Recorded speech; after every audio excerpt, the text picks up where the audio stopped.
Tea Time with Olive. Come on, I gotta do this. Cheers. Cheers. Yeah. Welcome to Tea Time. Mm. So we had little issues at Facebook. I think everybody does at this moment. Nobody could broadcast with Facebook at the moment, so that's why we're going just live on YouTube. So hopefully you guys are watching it, and I am so excited. I'm excited because I have. I'm sorry. What was it? Hi, Olive. I have a hard time pronouncing his name. Inanç. Inanç. Yes. Inanç. Like And- you're slightly angry. Okay. Inanç. I'm hardly angry, so Yeah. that's hard to say. Try it. Inanç. Yep. Inanç is Turkish, and I actually met him at my friend's bar in Fairfield, at Limelight. And he was, he was on the stage with your friend. Charlie Spink, who's my BFF. Oh, okay, Yeah. so they both walked down, and I looked at him. I said, "Oh, you're funny." He goes, "Yeah, I am. I'm a comedian." I said, "No kidding." So we just start talking from there, and then here he is. Yes, it's Yeah. so good to be here in your amazing show Oh, in thank in our beautiful island of Alameda. Yeah, yes. And he it's- lives right here. How funny is that? I know. I live on the Yeah. island. I'm like, my studio's in Alameda. He's like, I live in Alameda. I'm like, Yeah. oh, okay. Yeah. Small world. Yes. Yeah. I feel like I am I really do love this place. Mhm. And I never knew that there was actually a radio station here. Right. And it's really cool to be in a radio station Mhm. with a Bible in front of us. And it's a. I also- don't know how the Bible got in Yeah. front of him, but I'm Muslim. Yeah, and you're Shia and I'm Sunni, and they're. So he's Muslim too. Yeah, yeah, I know. Ouch, and we're reading Bible. Hey, salute to that. Yeah. Mhm. The owner is a Methodist, and there's some Catholics, so we have pretty much like UNICEF here. Yeah, It's really nice. exactly. But at the end of the day, we all follow humanity, right? Amen. What came first, religion or humanity? I don't know. I just like it. I think. Humanity came first. Amen. Yeah, religion came after that, but a lot of people forget that. Yeah, or Yeah. they don't pay attention to it enough. Which, Well, I think they follow religion so much that they forget about God. yes, They get obsessed with that. yes. And as our saint, who we both love, you Mhm. and I, because you're Persian Mm-hmm. and I'm Turkish. Oh, Rumi says God is love. Right, we love- exactly. Yeah. Yeah. I was so Which is in the King version and the New International Version and the American Standard and the Amplified version of the Bible too. right. And just recently I got a Rumi book. Oh, I got a Rumi book, but I took it to a friend of mine. I took to Alfie's house. I don't Oh. think he looked at it, but that's a good friend. but the thing is, not a lot of people understand that what Rumi was all about. Do you think he was a know? poet? Yes. Yeah, he was a and the saint? history behind it. I read a lot of Dalai Lama and stuff. He's a but- sweet guy too. I Yeah. really like him. Sweet. He's guy. really. You know what's my favorite thing about Dalai Lama? Did you just say he's a sweet guy? Get it? He's a nice guy. Okay. You know what's my favorite thing about him? They ask him. They say, "Hey, Dalai Lama, what do you like the most?" And he goes, "I really like it when people correct me." And it's how humble of him is that? Yeah, he's a really sweet guy. Yeah, that is big of a person. And he's to a very say loving that. person. And he's Yeah. been very friendly to every other religion too. So Right. he's cool with me, if that's okay. I like Dalai Okay. Lama. Good. So let's talk about you. Yes. Let's say, I know we met for lunch a couple of days ago. Yes. Just because we wanted to get to know each other, feel Yes. a little comfortable, and we found out that we are both Muslim and we're kind of cool, You're cool. and I and fit the stereotype more. you're more like a Sufism, I like that's what- everything. Yeah. I like all religions, but I kind of dig those guys the most. And I feel like, in the old days, let's say, like in the time of Woodstock or Mhm. whatever, Mhm. there'd be all these groupies that Mhm. really liked, I don't know, like Jimi Hendrix or Jefferson Right, Airplane. They'd be like, yeah, I'm more Right, like a right. fan of those guys. Right. But I like everybody, Yeah. including the Methodist, of course, since we're in their studio. Yeah, exactly. So we chit-chatted a little bit. We get to know a little bit about each other and a little bit about our backgrounds. And it's so funny that his sister is in Germany and my sister was in Germany, the one that just lost her life. May Bless she her rest in soul. peace. And also, Yeah. maybe we could ask if that's cool enough. Maybe Mhm. that's not too much of an unsecular move for the people who are watching. For the Christians to send a prayer for her and Muslims to send a Fatiha, Absolutely. if that's okay. Absolutely. She sounds like she was a very devoted, wonderful person. She was devoted. She did a Paradise. lot of people for the community. You know, she did a Mhm. lot of stuff for the community and for the I'm media sorry, and dear. stuff like that. So, yeah, bless May her she rest in soul. peace in Yes, paradise, thank inshallah. you, thank Amen. you. So, but we had, that 1 hour lunch. You know, we found so much in common. Yes. And I'm so interested in some of the places that you go that Sufism practices, and because I don't know much about it, and I like to be involved in it. And Me neither. yeah. I think we talk more about. I think my approach to religion has been very tied with the ocean, Mhm. and I really like this. Oh yeah, you Yeah. believe in the ocean. I believe in the ocean, so Mhm. that's almost our and there's a very close connection, I think, with nature and the creator in many ways. Absolutely. And so I find it personally, I find more attraction in the ocean. Some Mhm. people find more in the mountains. Some people find it in the city. But I think we also have that similar in Yeah, common I too, think right? I was fascinated because, to be honest with you, I never heard about kite surfing. It's That was yeah. like a brand new thing for me. It's like a so- hidden gem, and I think it's pretty much it's like a united sport. I don't even consider it as a sport. I consider it as a hobby. basically spiritual experience. Okay. And I think and it's like it could be a hobby for some people, but it's really you have to pay attention to it, and it's a Mhm. very it depends on the conditions, and it's Mhm. when things line up, it's like you could basically do everything you dream about, Right. and you're basically flying. I mean, when you're just, I went through your pictures. It Oh. seems like, and sometimes you just don't wanna think about anything. You Yeah. just wanna let yourself go, and you want like the ocean or the nature just to own you. Amen. Kind of, you Yes. know, and just like, I think it makes you feel like a Yeah. very, very small part of the ocean, but it's a Mhm. very good thing to be a part of something. mhm, And it's very beautiful, and you for a second think like, okay, I'm in charge, I feel like I can do this, but it's all up to the wind and absolutely. the conditions. And it's a really nice way to, I think, practice. It's a good way to be one with the ocean. I think it's a good way to practice the unity, Mhm, like mhm, Tawheed. absolutely. Yeah, I just felt like you feel so comfortable on doing what you're doing. Do you want to talk a little bit about, how I know that's your profession. You work with people, you kind of teach them, right? Mhm. And you, of course, if they're a surfer, or do you teach them how to surf? I as think well? no. I think well, not really no, but basically, I prefer people who really don't know Mhm. anything, that are empty, that are open to this, versus people who have general ideas about like I figured this out. Mhm. It's a very long process, but when it works out, it's very rewarding. And there's a Mhm. lot of you have to pay your dues to the ocean. You have to do some rescues. You have to fall. You have to crash, and it's not. It's just really tests you. Well, the sport, I think, and it's a never-ending fun.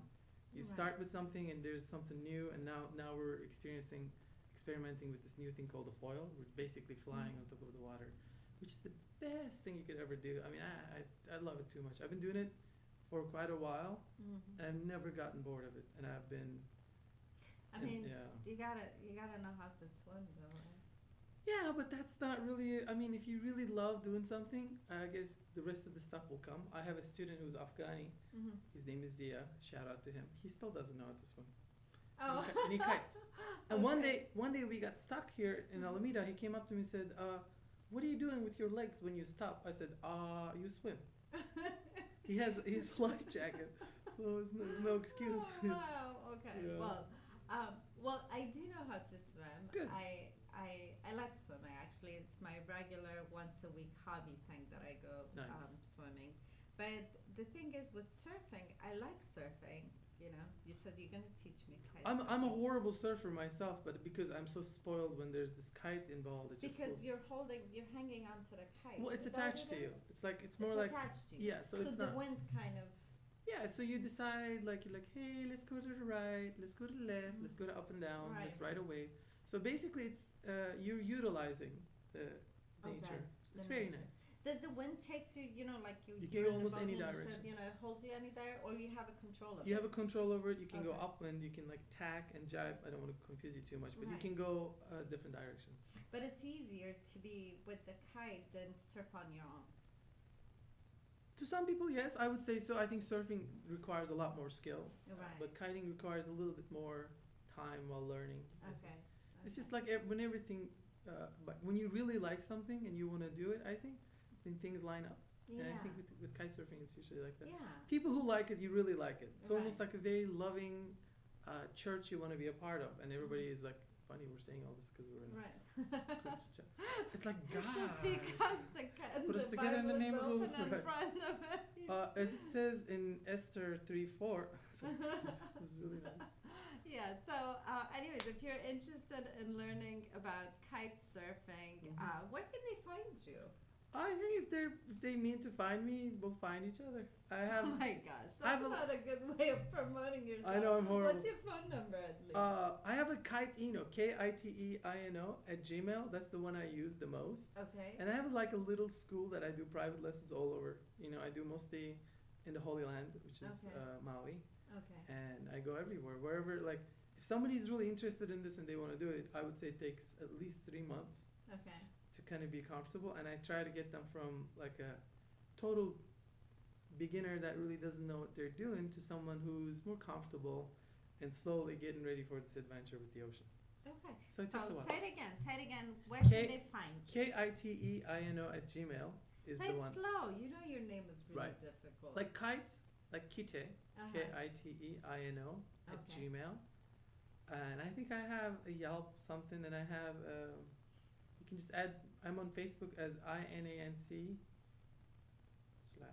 Okay. /INO, and that's Well, my we're gonna short write all name. his information under the page, Yeah. so you guys could find him. Okay, so let's go into your comedy. How Yeah. did you get into comedy? Very good. So I was on Maui in the Holy Land, Mhm. where kite surfing Mhm. is prime. That's where it all started. Mhm. And probably that's where we're all. Mhm. And, I was on Maui, and I was kind of not feeling good. It was a not so windy time of the year. It was winter. My twin sister, who I love, 8-inch, Mm-hmm. came to Maui to visit me, and this was in 2000, I believe, 11. Mm-hmm. And there were some surfer dudes. There was an open mic, Mm-hmm. and she told me to get up. She was going through a very hard time because she was getting divorced. She was married, and that didn't work out. And she came and she said, "Just go tell some jokes Mm-hmm. to these 5-6 Right, people." right. I went up and I didn't have my own joke, and I Mhm. told a joke that I Mhm. heard from someone I really love. Mm-hmm. His name is Kemai Baba, and he's like my dad. I love him. I'd like to remind you here. He told me this joke many years ago. It was very funny. He said, one day Bono from U2 goes to Turkey, to Istanbul, and he starts a concert. And in this concert, he goes, "Each time I snap my fingers, some kid in Africa is dying." And the Turkish guy goes, "Stop snapping your finger, man." And people laughed, and I really enjoyed. Yeah, right. I love that feeling. Oh, And I that's said, funny. I'm gonna do this. And a guy came up to me and said, "Your style looks so similar to Andy Kaufman." All right. And I didn't know who Andy Kaufman was, so I researched about Andy Kaufman and slowly about comedy. And I said, "Wow, I really like this guy Uh-huh. because I really like Jim Carrey in the Uh-huh. movie, And And you look nothing like Jim Carrey. I wish. Well, I mean, I couldn't be the sand on his road. Yeah. But Just I'm just. Yeah. And I was like, "Wow, cool." So I tried to. I didn't know anything about really comedy, but I always wanted to tell jokes. So I started telling jokes on Maui with my friends right. in Power Up Comedy, who were very friendly. Then I came here and I started telling jokes, and it became a hobby. It still is a hobby. Right. Right. But I really enjoy. I feel the same feeling I get when I'm you're on around the ocean, or when I'm Mhm. around Sufis or Uh-huh. beautiful Christians and Right, Jews right, and right. believers. It's a very nice feeling where you feel accepted and loved, and you keep doing it because you feel like other people accept you and love you as you're doing that. Sometimes they Right. don't. Right. Right. I mean, to me, it's a joy that you bring to people. Yeah. Obviously, when I go comedy clubs, with Yeah. with friends and stuff, you're just in that mood because life is so stressful. Yeah. There's so much going on in life, and Yeah. sometimes you just want to leave everything behind and you just want to go laugh Amen. and laugh. But sometimes you go to some comedy clubs, they're not funny. Well, this is how I look at it. Those people, including myself, and I'm at the lowest part of the food chain, Mm. that they really are doing that because it's an outlet for them. Right. And I learned to not take anything, like I don't, when they get offensive, or that's just their way out of Right. trying to communicate. And I think it's nice, but sometimes I get like, oh God, did you just say that? But it happens. Right. The room right. we met is in Napa. Was that in Fairfield? Yes. It's an urban room, and I really like urban rooms because they're a very lively and happy group of bunch. Mm-hmm. And sometimes you go to a room, let's say in Berkeley or in San Francisco or even New York, Mm-hmm. they're so stuck up. They just Right. don't want to laugh. They're just Right. there to judge you, Right. and they're like, we're not judging people. Right. So No, I mean, what's cool about Limelight is it's a great place. welcoming. It's welcoming for anybody because Yeah. nobody judges anybody. Yeah. All groups of people are there. I mean, sometimes I go and there's a bunch of, Asians. Sometimes Yeah. Koreans. I haven't seen any Persians or Afghans besides myself there. But in general, I mean, look at you. I mean, a Turkish comedian, Turkish wannabe comedian. I don't wannabe comedian. Wannabe kite surfer too. Yeah, wannabe. So you're just a wannabe. I'm a wannabe. Yeah, I'm a wannabe. You're just I don't think in about 15 years, if everything lines up, maybe. You're gonna retire by then. Yeah. I don't know if I'll make it that far, but if things line up with comedy, I really would like to do this because I studied like journalism and I did marketing and I just haven't found any interest in getting rich or making money, which is a bad thing, I guess. But I like comedy.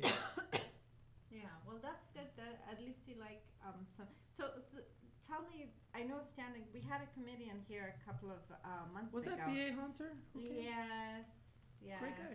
Yeah, Yeah. he is. He's awesome. He was great. It's just that I guess it's different when you're doing a stand-up comedy or if you have just jokes. Oh, he's more of a, I think, is he more of a storyteller? Well, we didn't One-liners? really get into much of his. My hope, my goal was for people to hear him and see how funny he was and come to his shows. Yeah, and he was like I'm Yeah. guessing he's like, I can't tell jokes because we're like alone. Yeah, I hear you. I guess more standing up comedy for him. Yeah, Yeah. it's the style. I think stand-up comedy is so hard in so many ways that you have to do. Like people judge you, let's say every 10, 15 seconds. Right. And then and if things don't work out, they really don't work out. It's pretty Right, hard to right. get it back up. And I don't know. I find it. I do crowd work mostly because I can't remember jokes so well, Mm-hmm. and I have a very small attention span. Mm-hmm. But I think it's very hard to turn it on and just make people laugh. Mm-hmm. And a lot of people can't do it. And I heard Right. once, I think the only person that was able to really turn it on was, I heard through a podcast, that Will Ferrell. He could just Oh. go funny. Right. And that's very hard to, even like the best comics, I think, they just can't turn it on and they really want to do their 30-minute, 1 hour, whatever set they have, Right, and then right. just go back to their depressed, sad Mhm. life. Right. I just remembered the joke, so I'm gonna say. Hit it. So this guy, this older gentleman, those old radios which had a cassette player, and you Mhm. push the button, the cassette player part would open. So suddenly he goes, you know what? I wonder what's going on in America. I keep hearing Trump, Trump, Trump. Let me go listen to radio, see what's going on. So he goes and he grabs his old radio full of spider webs in it. So he cleans it up and he presses the button. He doesn't know how to work it. So when he presses a button, the cassette opener, that part that you put the cassette, that opens, and a little mouse just jumped out of there. It was that old. So it jumps out there and runs outside the door. So this old man goes outside running, looking around. And the neighbor said, "Excuse me, sir, are you okay? What are you looking for?" He goes, "You know what? The host from the radio just ran away. I'm looking for the host of the radio." You mean the nice? That's a good left turn and a He long. thought, he thought the little mouse was the host. That is the best. That kind of stuff makes me so happy. Yeah, that was just a joke. I just That heard. was just the olive joke. That's well. I'd love to use. I heard a few days ago one of the coolest jokes from a friend of mine, Kirk Tullen, Right. who was a firefighter in Sacramento, Mm. and he asked me to use it, and he wanted me to mention him, and I'd like to use this Yeah. because it's so simple yet so funny. Right. he goes like this. What was it? How would a wonderful gay couple after a fight make up? He goes something like this. Stop it. No. Don't talk to me. Oh, would you like some cheesecake? I think it's very funny because everybody loves cheesecake. Is it? Is it here?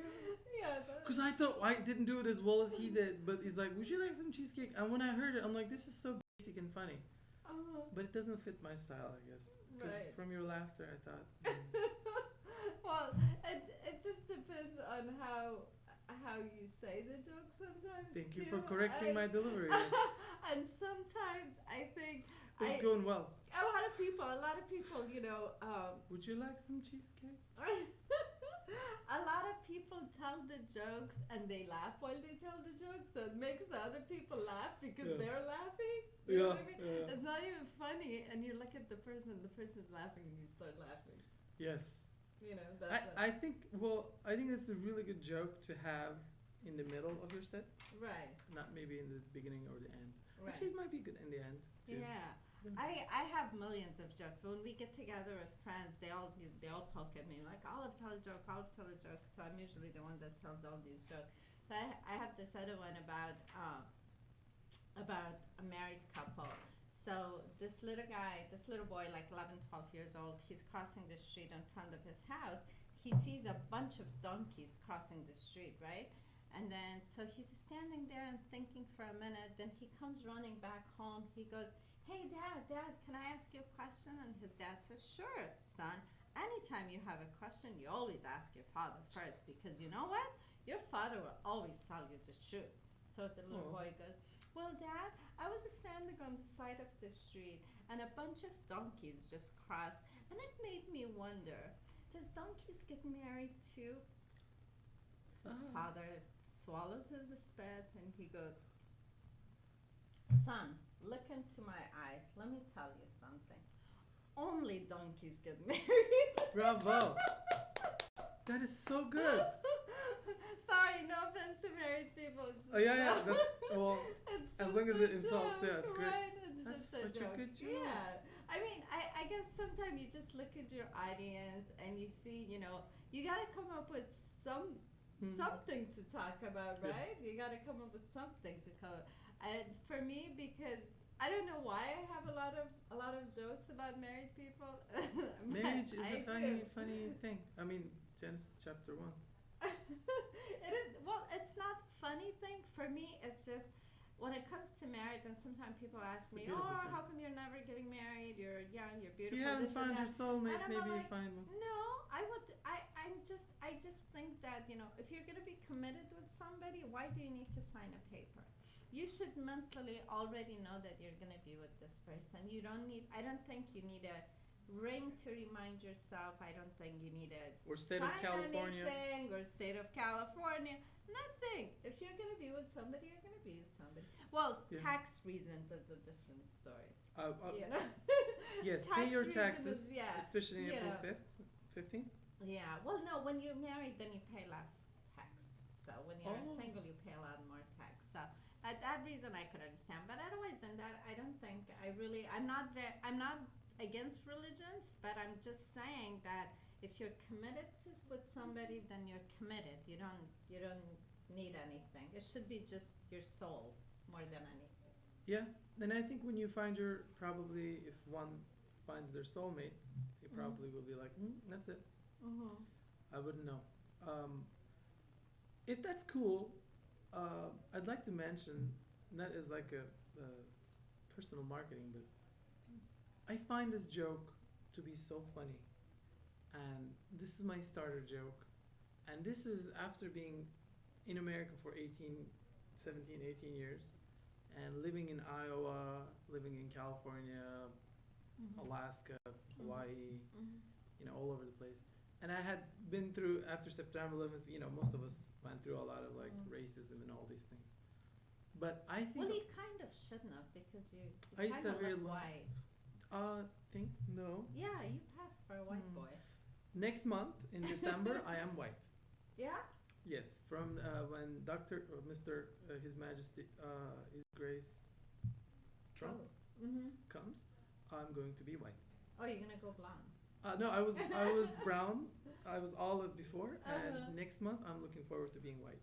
Oh, okay. And I would like to maybe publicly denounce anything of my brownness Okay. at this radio show. But I had this joke, and I thought it was very funny, because 2 years ago, about almost 2 years ago, I became a citizen, U.S. Mhm. citizen, Okay. and now people used to always make fun of me, like Mhm. before I wasn't a citizen, and they would start sentences like, "Boy, I tell you what," Mhm. and now I start sentences like that towards immigrants, and that started, and I think that's Oh. funny. So you always start with boy. When I'm talking to an immigrant, yes. Yeah. Yeah, it's like, when you start being something for so many years, and you're Right. like, now I'm going to do exactly the same thing they've done to me to them. I'm joking, but it's, Just because you're a citizen now. yeah. So being a citizen had a big effect on you. No, yeah, well, yeah. Yes, it did. Because right now, for example, last year, let's say as a Turkish person, Mhm. let's say I want to cross the Aegean coast to go to Greece. I had to go through so many, like, now you can easily go as a U.S. citizen. It's much easier to go to Europe, and and I think that's very strange, because It is. I had. as This Persian is, is tough, right? Of being well, from Iran. for me, it's really easy. I don't know if it has to do with my name or my looks, because I'm, it says olive behashti, or even zaytun. It means olive, so Muslims know what zaytun means. United States American, the one that speak English, know what olive means, right? Oh, so So but both you have the dual way. citizenship, correct? Well, no, I have one, but when I travel and my passport and stuff like that, I had another lady behind me. Her name was Jamila, but my name was Olive. But I just went through security with like nothing, but she had to go through like all kind of stuff, and she wasn't even Muslim, and I was Muslim. So it's just because of the name, I guess the formality of what they have to go through it. The only place I find ever is, and this probably will gain a lot of Mhm. bad energy on me, but I don't care. Mm-hmm. The most Muslim, Islamic, the most loving, the most with that I would fit in the culture, I would say these guys are true submitters, would be people of Hawaii. Yeah. Yeah, because they're very kind and very Mhm. loving and very sweet. Mm-hmm. Exactly the It's opposite. probably because of the love that they have for the ocean. Yeah, and Yeah. I think it's probably the exact opposite of the Wahhabi virus. Right. Ah. You know what I yeah. mean? Mm-hmm. And I think it's like they're really sweet people, and someone I really love. Mm-hmm. You should meet him. His name is Sheikh Yasser. He was the sweetest guy. Sheikh Yasser? Yeah. That sounds familiar. Well, he's the greatest guy. Where is he at? Now he's all over the place. He's also a great musician. He has this great saying, like he's like, He's a sheikh and he's a musician. Okay. yeah, they usually are. Are Really? they? He has a saying where he's like, it's like a tennis game, and all these people, when it comes to religion, it's not just for Islam or Right, you know, right, right. Christians. Or Right. he says like shirk, bidat, haram. Like kufr. Well, Everybody is constantly based on what's wrong, what's haram, or whatever is like Right, right. sin. Well, every religion's like that.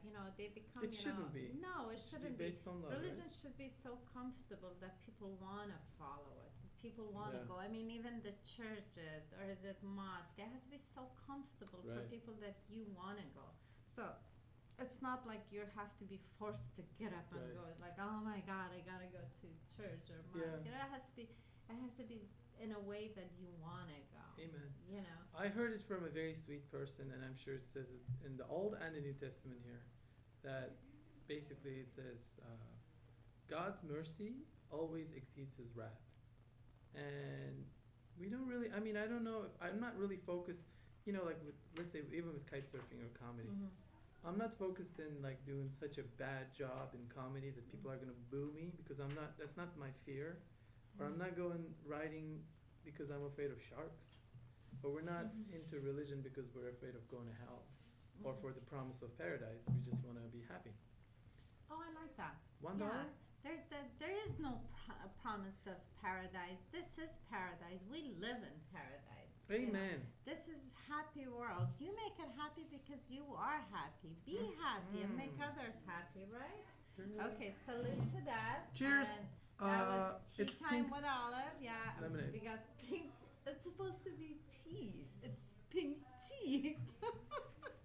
Our producer is a very sweet lady, by the way.